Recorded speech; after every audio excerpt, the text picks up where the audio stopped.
Tyron Smith spoke for the first time as a New York Jet today, and I believe his latest comments really make the Cowboys look a little bit worse after their free agency blunder. And tonight on the show, we will talk offensive line from a glass half empty, half full point of view. Ladies and gentlemen, let's get to it. Here we go.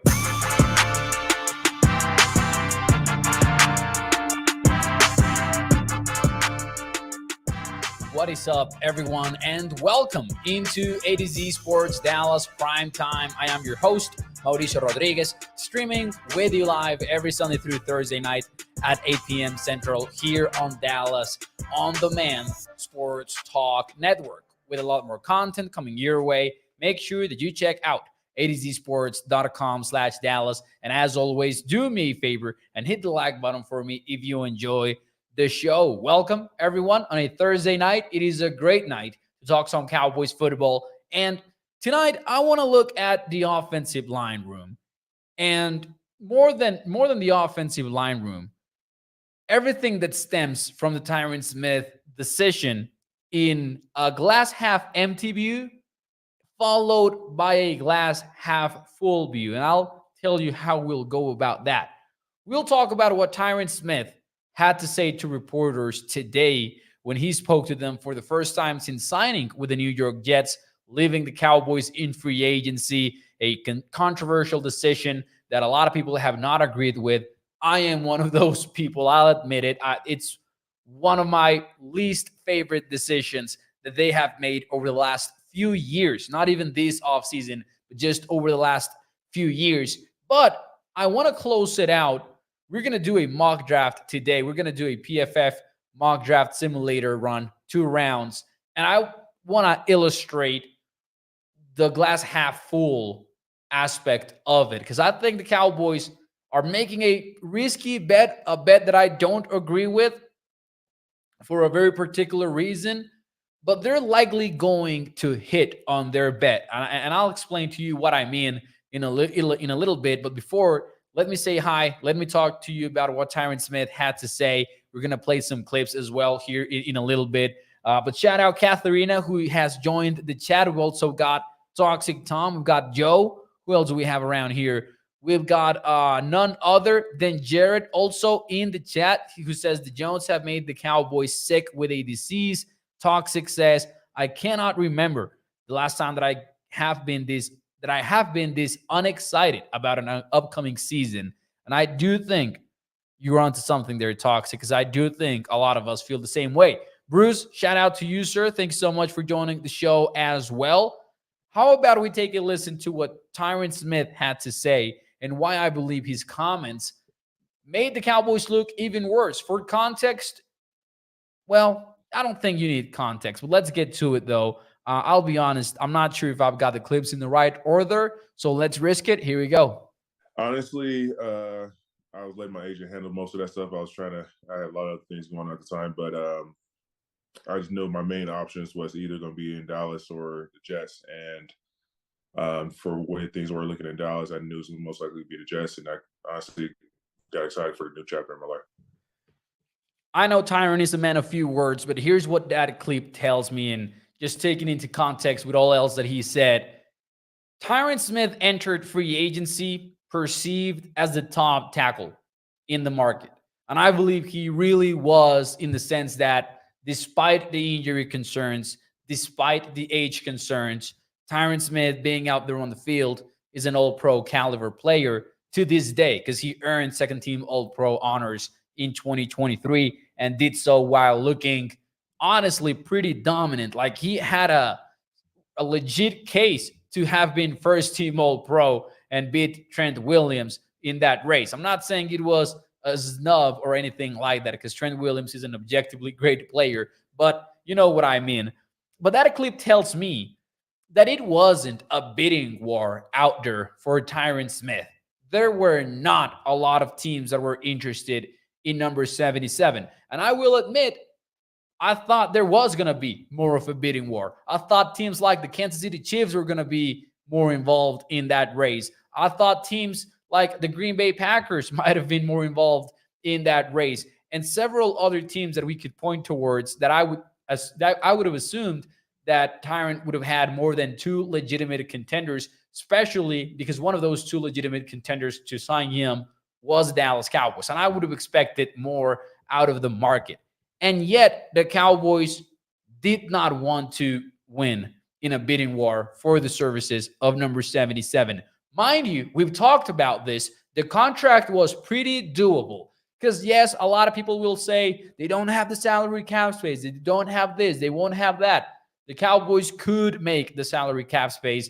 They're just basically lying to you when they go out there and they say that they couldn't do it because of the salary cap. So I was a little bit disappointed at Tyron basically confirming that that was it. It was Jets versus Cowboys. And then I would say that this might be reading too much into it, but knowing the Cowboys and knowing the timing of how the dominoes fell, I will say I don't think I'm reading too much into it.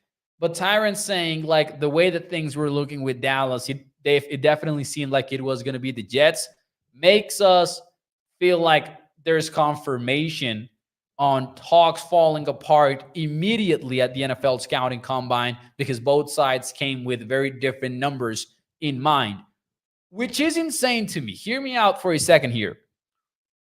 What is the logic behind the Cowboys valuing of Tyron Smith? I really do not understand how the numbers work out because after a season where he was banked up before the regular season began in 2022, where he missed most of the year. And when he did return, he was forced to play right tackle for the first time since 2011. How do you exit that season and conclude that this guy needs a reworked deal because of what he is giving you? So the price goes down because of what he has given you. And then he goes out there, bounces back, second team All-Pro season, plays 14 games, a major upgrade compared to 2022, is ready to go for the playoffs.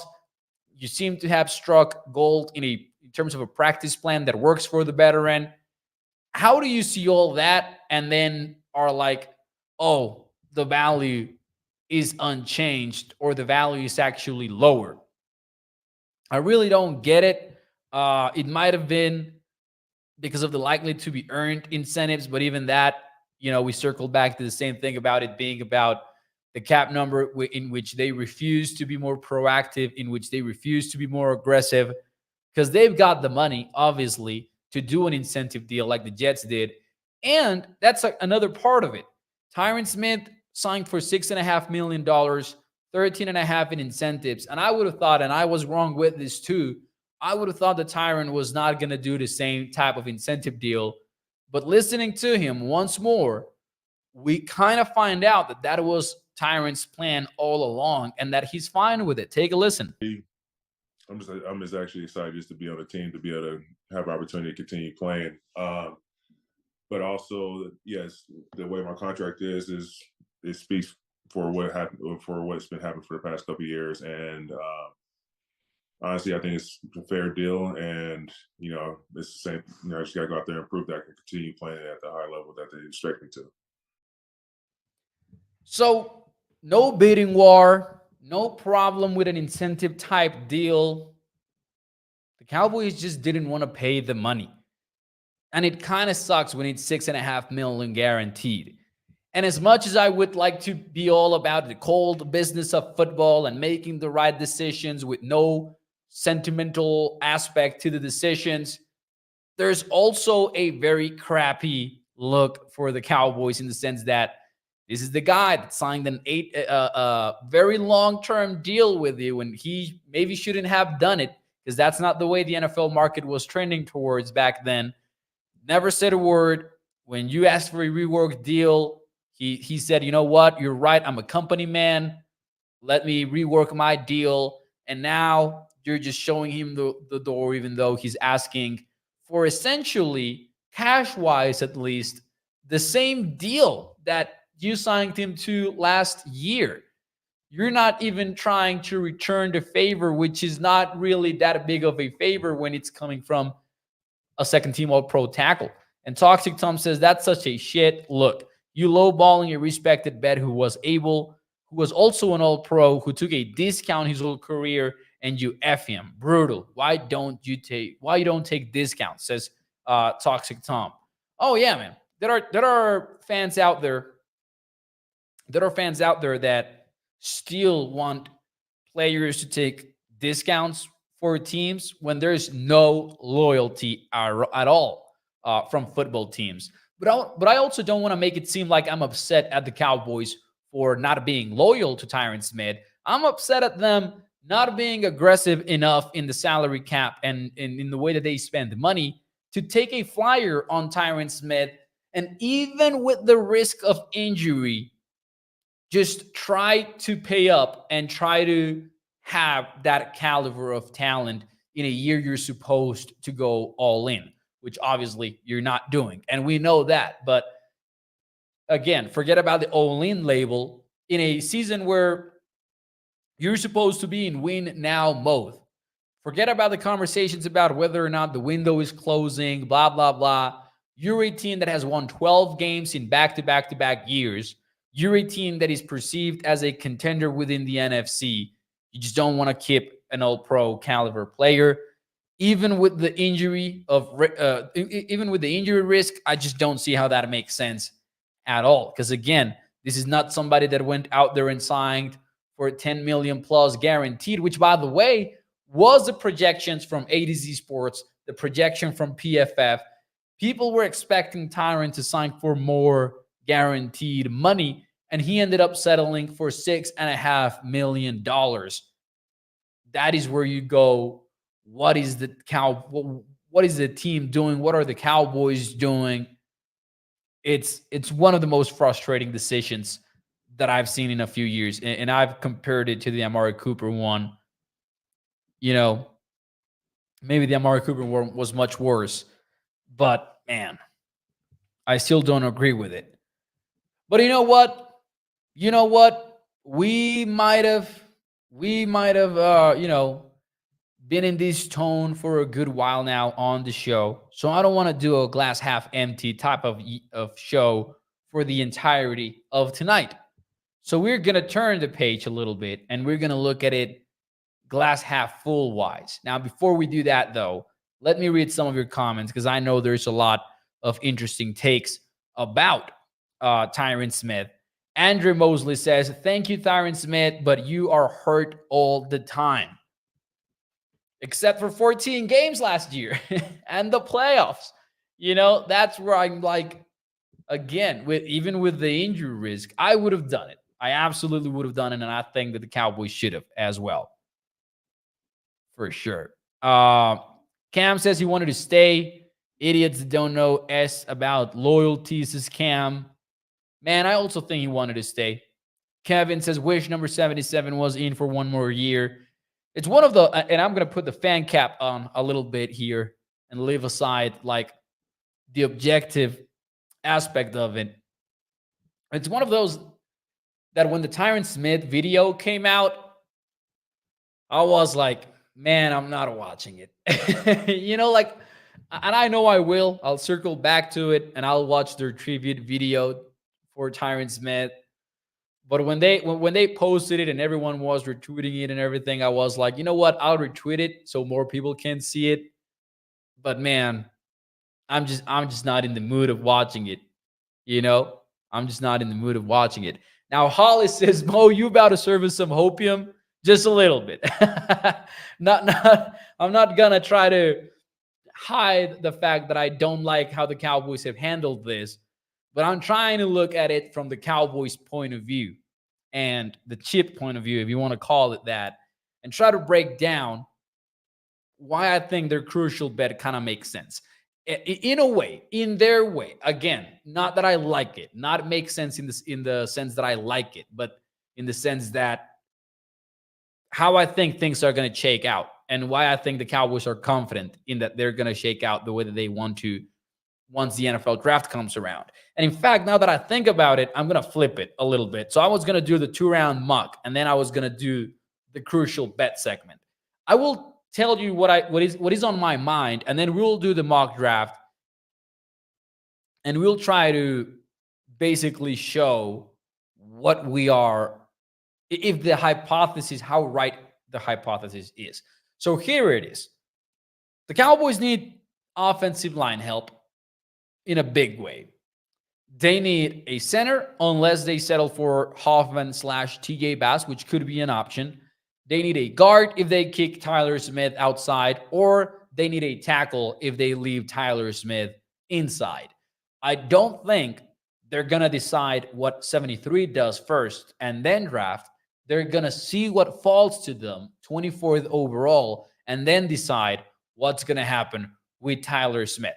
I don't think I am saying anything that everyone hasn't thought about already, but hear me out. To make that sort of bet, and forget about free agency, because if the Cowboys sign somebody in free agency, it's like a different kind of bet. It's not a starter type bet. Even if they go in at Mekhi Becton in free agency, sure, there could be some upside there. He could be a great tackle if he stays healthy, but it's more of an upside bet more than it is, oh, we want Mekhi Becton to be our 2024 starter. That is not the way you should really go about it. Just like roll the dice on him if you want. But here's what I'm getting to. You need all those three. You need a tackle, you need a center, you need a guard.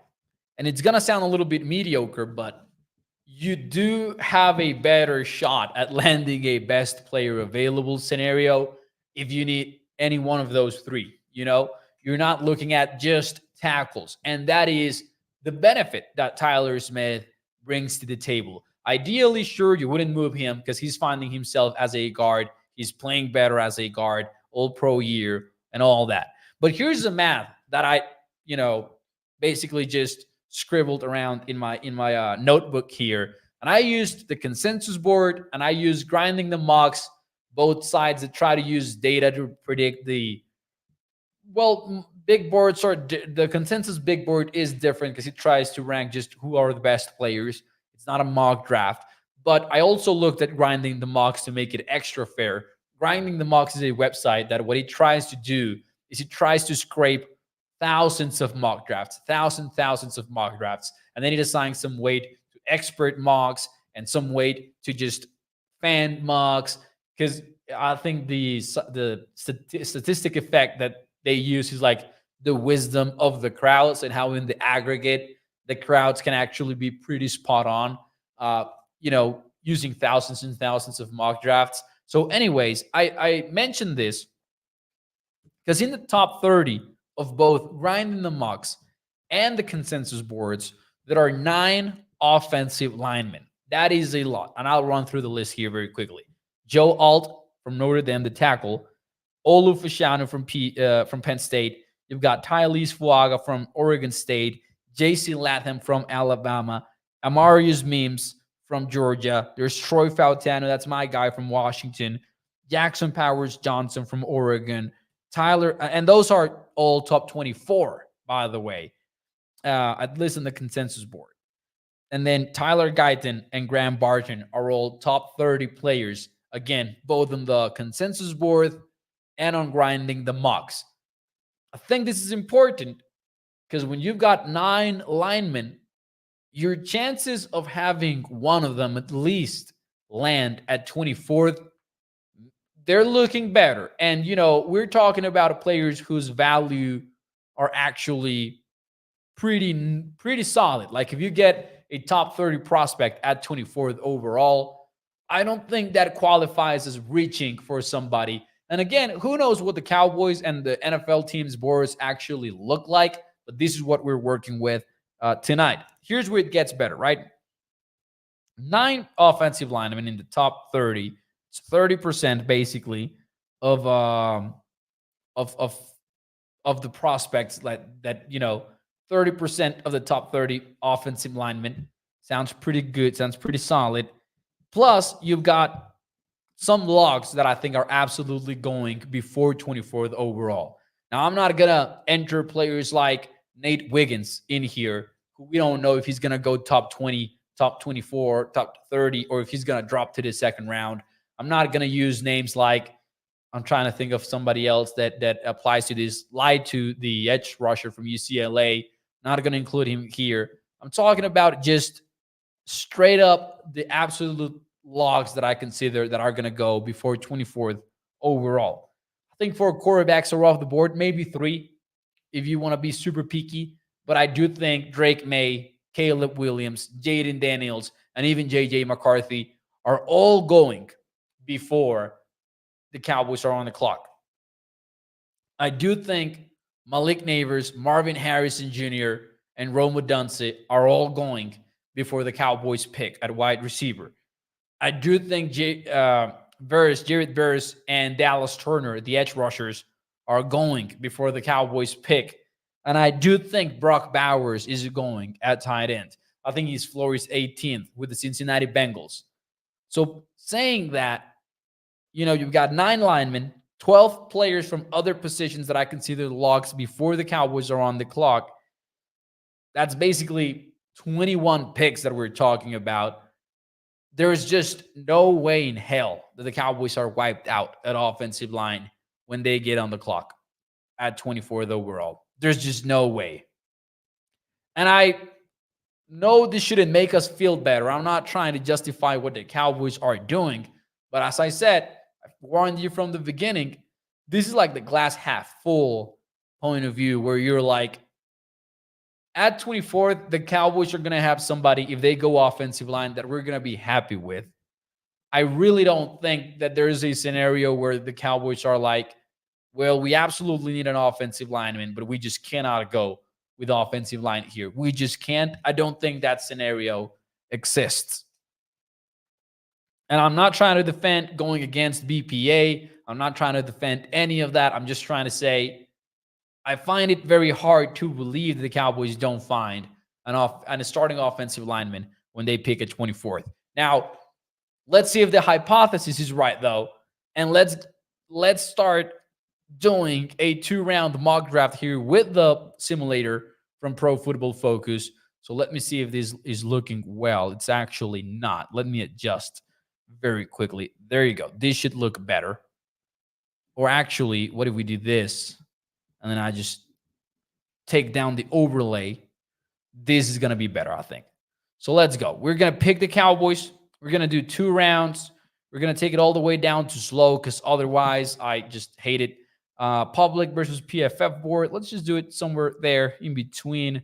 Care for positional value. I think I like that. Draft for needs. I'm going to take it a little bit lower. Maybe somewhere around there. Randomness, I'm just not going to touch it because I just don't know what to expect if I touch it. So I'm just going to go Cowboys 24th overall. Let's run this mock draft, man. Let's fix the Cowboys here very quickly. I wonder who the Bears are going to pick. I'm just kidding. But actually, let me zoom out a little bit so we can get more picks in there on the screen. So let's go. Chicago Bears are on the clock. They take Caleb Williams, unsurprisingly. Commanders go QB. They go with Jaden Daniels instead of Drake May. It's going to be one of the most interesting decisions in the draft. Obviously, we're not going to do trades, though. Rome Odunze before Marvin Harrison is just insane. I could see Neighbors, but not Rome.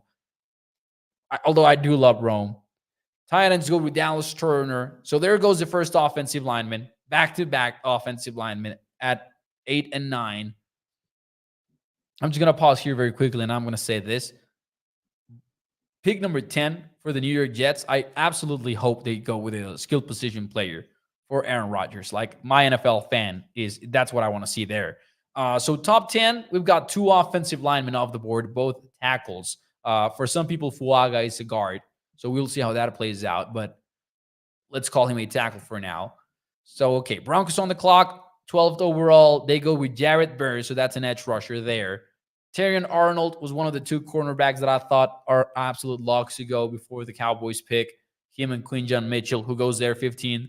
There's another tackle already off the board. That's Olu Fashanu at 14th. Oof. Troy Fautanu 17th. J.C. Latham also goes here at 18th. So very quickly, man, damage report, right? We've got 1, 2, 3, 4, 5 offensive linemen off the board out of the 9 that we talked about. The remaining names, Amarius Mims, who kind of fits what the Cowboys like, in my opinion.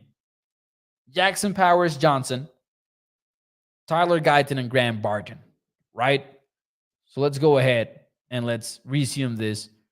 19th overall, Amarius Mims. Oh, this is getting dangerous now, but not that dangerous because we're gonna get one of these guys. Amarius Mims at 20th was quite the change up because I was thinking I was gonna go with Amarius Mims by the way things were going. So if we're going offensive line, and I think we do. I think that fits what we would do best player available wise. There's Tyler Guyton, who, if I'm making the pick for what I think the Cowboys would do, I think Guyton would be the guy here. Don't think any one of these other guys would intrigue the Cowboys enough to go off script because it feels like a pretty basic mock draft that we got from the computer here. So I think it comes down to Jackson Powers Johnson, Graham Barton, and Tyler Guyton. I do think, man, if the Cowboys are making this pick, it's Guyton. I think it's Guyton for the Cowboys. Maybe I should have established some rules as to what I would do personally, though. So I kind of like Jackson Powers Johnson, man. I kind of would go with JPJ. What do you guys think in the chat? Help me make this decision. Help me make this decision. The thing about a Guyton, though, is that are you choosing between Tyler's? Does it feel like this to you? Am I choosing between Tyler Guyton and Tyler Smith to play left tackle? Kind of feels like that to me. And I don't know if that kind of counts, but hey, I'll go with JPJ, I think. Isidro says JPJ for Memo, future All-Pro. Steven White says go center. Kevin Nichols says Powers is the 24th. I kind of agree with you guys on this one. I'll say this, though. Don't rule this one out. Just don't rule this one out. The Cowboys could very well go off script and do this. Adonai Mitchell at 24th. Man, I could see it. I could see them doing that. Not even sharing an opinion on what I think about that, but I could absolutely see them doing that. So let me grab Jackson Powers Johnson. There we go. We've got our lineman. And the draft advances. Graham Barton, by the way, there's been some controversy as to what he exactly is going to play at the next level. Some people perceive him as a straight-up tackle. Some people say his arms are too short. They're sub 33 inches. And the thing about that is, like, everyone seems to have a different take on that. You listen to scouts, you listen to coaches, you listen to Duke Manyweather, and some people say it's 35 inches. Some people say it's 34 inches. Some people say it's 33. So you kind of like, depends on your school of thought. Graham Barton could play tackle, though. So far, though, I don't think we're seeing any surprises here. You guys are following along in the screen right now. Zach Frazier, another center, goes there at 39th. Ooh, the BYU tackle at Green Bay. Wait, that's intense right there because the Packers in this simulation, they took a tackle also above, didn't they? From what I remember. Xavier, at 45th, before Keon Coleman at 46th. All right now. There's a wide receiver run going on here. Braylon Trice, man, by the way, don't rule out an edge rusher at the second round. I think people are not. I think I obviously understand the idea of the Cowboys going for a linebacker, a defensive tackle here in the second, because it kind of fits like the values that we're going to see. However, I wouldn't. That's painful. I wouldn't rule out an edge rusher. That's painful, man. Edgerrin Cooper going at 55th. How about that? Man, how do Cowboys fans feel about that? Can you imagine how painful that would be on draft night? Edgerrin Cooper. Toxic says, Mo, should we hire Shohei Ohtani's interpreter? Clearly not, because what if what they're pitching is true and he just doesn't know how to bet? I really don't think it's true, man. That's way too suspicious. I'm not gonna lie. All right, let's see what we've got here, though. Man, I kind of hate that they use like the PFF board there because I kind of like always I'm afraid of missing out on somebody that I didn't intend to miss out on. Ricky Pearsall going at a 53rd would fire me up. Not to the Eagles though. I really like Ricky, and Ricky's one of those guys that just following along the college season, I was like, this guy is likely like a round 2 prospect, and then I was surprised to see him have like day 3 grades everywhere and undrafted grades, and I was like, okay, that's weird. But now we're kind of seeing him rise. Man, linebackers, they also took Peyton Wilson from what I can see here. Let me confirm. Going up here, Peyton Wilson went 33rd. That's rough. What about the defensive tackles though? So I'm surprised I'm not seeing some of the defensive tackles here. Did like Tavondre Sweat go in the first or what? So Jerson Newton did go in the first. I don't think Tavondre Sweat is off the board. He could be a solid option here, in my opinion. So let's see what we've got around here. There's Tavondre Sweat is an option, I think, here at defensive tackle, man. He's very low on the PFF board, which I'm surprised by. Could the Cowboys double dip at offensive line? Could see it. Could they go with Jeremiah Trotter? I would be intrigued about that right there. Who else am I missing, man? I gotta go deep here because, again, man, you never know with this board who you're gonna miss out on if you don't take your time to look at it. I don't want us losing out on the right prospect. Matt Goncalves, look at him, ranking 110. This guy, 30 visit for the Cowboys. Intriguing one because he doesn't have the arm length that, you know, that we're used to seeing with the Cowboys. So I could see the Cowboys not taking him, but interesting that he was one of the first 30 visits that we learned about. All right, I think I'm gonna go back to the same page now. I'm thinking of Sweat. I really like Sweat. I would consider Sweat in the first round if you were wiped out at offensive linemen, which we have established they're not gonna be. How do I go back to the first page? All right, who did I miss? Adiza Isaac, like, sure. I guess I could see it, right? I guess I could see Isaac there. But man, just looking at the board here, who would be like the BPA? And I'm kind of struggling with that question right now. Again, I am leaning Tavondre Sweat. But I gotta make sure at what we're doing here. Because man, to me, he's a top 50 guy. I find it very hard to not go with Sweat here. And then there's Trotter, who I guess could make some sense, but I'm also not convinced about Trotter in the second round.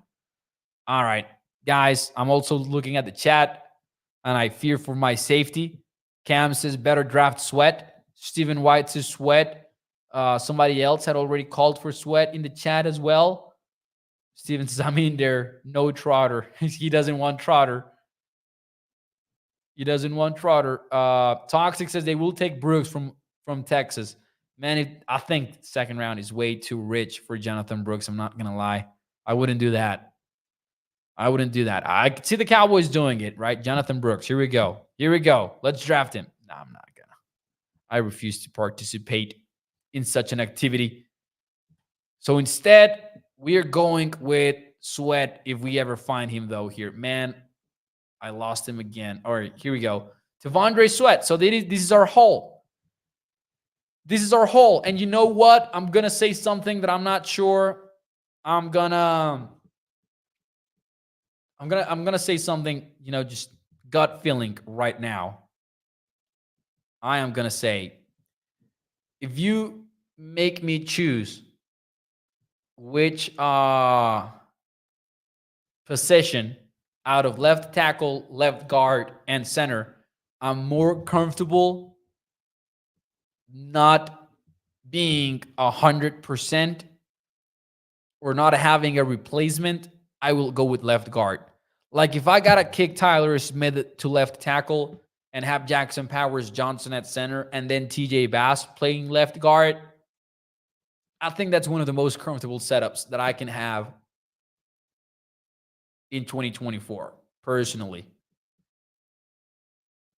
And that's because, one, I do trust Tyler to hold on at left tackle. Like, it's going to be a downgrade, and I kind of hate that. I wish we were not downgrading at left tackle. But I think Tyler can hold his own. And if I've got Jackson Powers Johnson, I think it's an upgrade over Tyler Viadish personally. Maybe, you're going to go through some rookie growing pains, but I do think you're going to end up in a better spot than with Tyler Viadish. And left guard, and this is more of a TJ Bass take more than anything else. That dude looks comfortable at left guard, so I'm not going to mind it a whole lot. So there you go. Looks like a very realistic possibility if you ask me. Isidro says you're a gangster tonight, Mo. Man, you guys liked it? I'm happy with it then. I'm happy with it. I'm not going to be, I don't think the Cowboys are going to be exonerated from what they've done this offseason. Toxic says, Mo, have you met the front office? They are beyond stupid in this round. Hey, I see where you're going, though. Masi and Sweat together, though, that's something that I can live with. That's something that I can be okay with. So there you go. Jackson Powers Johnson in the first. Hypothesis confirmed. We had our choice between two of those top linemen, actually three if we include Graham Barton, right? Because Graham Barton didn't go, I think, before we picked. Yeah, Graham Barton went one pick later. So we had three quality offensive line choices at 24th overall. That's kind of like what we were talking about with the bet they're making.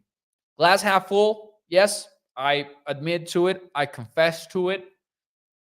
But it might give us some tranquility in the sense that the Cowboys are very likely going to find an offensive lineman and they're going to get good, solid value for it as well. So there you go, ladies and gentlemen.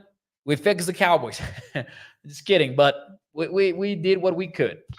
And that will be it for me tonight here on A to Z Sports Dallas Primetime. That will be it for me for the week as well. I will be back on Sunday night, 8 p.m. Central, here on A to Z Sports Dallas Primetime. Next week, we've got a lot in store, including a look at the updated roster for the Cowboys and some takes on what are the weakest positions, what are the strongest positions. We'll look at it position by position. Maybe we'll even break it down into two shows so we can have a more in-depth discussion. We'll see. We gotta plan it out over the weekend. Thank you to everyone in the chat. Shout out Steven. Shout out Holly, Toxic, everyone in the chat for your support. Everyone who doesn't go into the chat section, who just watches, appreciate you just as much. And shout out to the podcast audience as well. I'll see you not tomorrow, on Sunday. Bye-bye.